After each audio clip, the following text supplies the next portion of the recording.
É interessante notar que ali são produzidas mudas tanto em tubetes quanto em saquinhos, dependendo do destino. Essa é uma muda de pau-viola, né, produzida num tubete. Tá? Então, olha, aqui não é terra, aqui é carvão, turfa e adubo químico. Aqui essa bolinha, ó, tá vendo? Ali é um adubo peletizado, tem uma cápsula cerâmica, o adubo está dentro dela, de forma que ela quando rega, a cápsula absorve a água, fica enriquecida com o adubo, né? E a planta, na medida da necessidade, já retira aí a água enriquecida com o adubo diretamente. Né? A tecnologia, um adubo químico que é colocado aqui. Vou apresentar para vocês o tubete. Aqui o tubete, ele tem essas ranhuras, né? E essas ranhuras permitem o direcionamento da raiz. A muda produzida no tubete tem as raízes todas organizadas. E quando você plantar no chão, a planta não vai perder tempo para reorganizar a sua raiz. Diferente do que no saquinho plástico, que como ele é fechado embaixo, a planta cresce com a raiz enovelada. Digamos que venha aí uma prefeitura do interior, né, onde passa o rio Tietê, venha buscar as mudas. E digamos que essa prefeitura possa vir pegar essas plantas e plantar imediatamente. Mas essa às vezes não é a realidade de uma prefeitura ou de um local mais distante. Muitas vezes a planta não vai poder ser implantada imediatamente, vai precisar aguardar um tempo dentro aí de um viveiro de espera.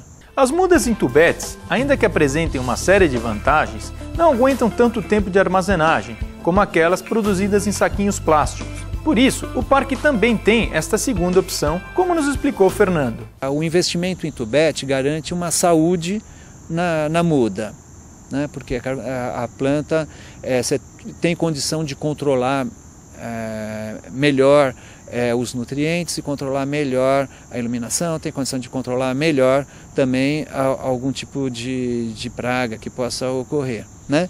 Então, aí ela é um investimento na saúde da planta. No saquinho, às vezes o que permite a maior parte das pessoas que vêm buscar muda de poder estocar e planejar o seu reflorestamento. Para ter a muda em saquinho, a gente tem aí a produção das mudas em sementeiras. Esse viveiro é um viveiro de semeadura, tá? Aqui tem uma terra especial, só que a gente não pode colocar o dedo nessa fase. Por quê? Porque aqui está a semente das árvores para germinação, né? Então é um momento muito frágil aí da planta, né?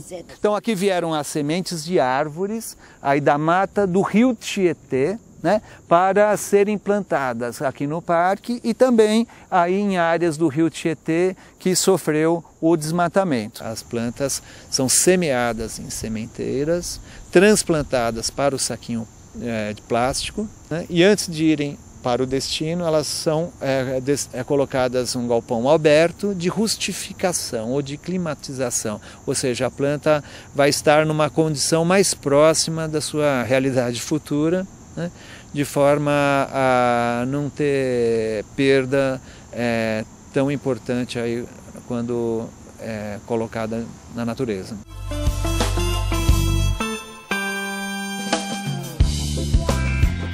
Produção de composto para as plantas que são produzidas em saquinhos plásticos, né? Todo o resto aí de limpeza do jardim, canteiro, o resto de tronco vem para cá,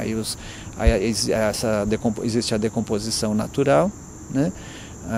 Aí por bichinhos decompositores, que o principal é a minhoca, né? A minhoca ingere por dia o equivalente ao peso dela de lixo. Né? Imagina a gente, eu com 70 quilos, se eu tivesse o talento de comer 70 quilos de lixo por dia e todos os bilhões de habitantes. Então o lixo não seria um problema para a gente, né? Então a gente vê na minhoca aí uma solução de problemas aí para com o lixo, né? Bem, essas composteiras produzem aí o composto orgânico que é misturado com a terra e que vai aí servir de substrato para as mudas em saquinho plástico. Agora, nós vamos conhecer o trabalho da equipe do CRAS, o Centro de Recuperação de Animais Silvestres. Vamos lá?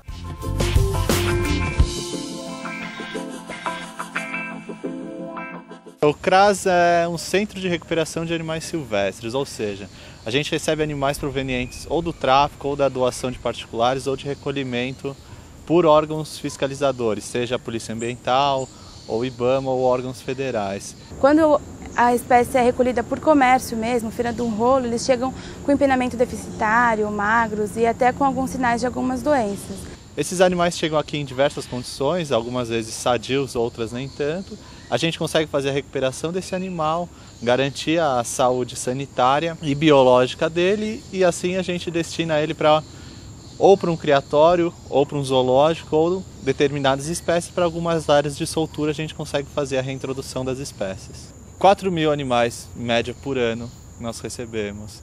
E hoje a gente tem no plantel em torno de 1.050 animais, mais ou menos. A gente tem um plantel flutuante, ou seja, na mesma medida que saem muitos animais, entram muitos animais. Esses daqui estão no período de recuperação mesmo para serem destinados. –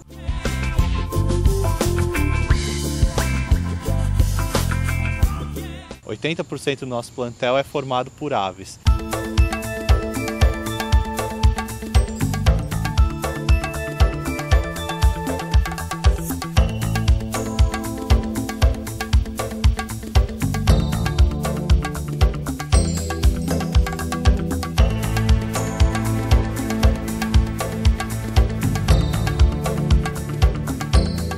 Dentre as aves, quase 90%, 80% de passeriformes, que são pássaros muito comercializados aqui no Brasil. Os pássaros canouros, como canário da terra, coleirinha, pichoxó, que são pássaros bem cobiçados pela população em geral. A espécie que chega mais aqui por doação é o papagaio, né? Então, geralmente a pessoa dá o que ela come para o papagaio e girassol. Então, ele comeu a vida inteira dele, girassol, arroz, pão com café. É uma deficiência nutricional mesmo, muitas vezes pelas pessoas não saberem o que oferecer para esse animal comer, entendeu?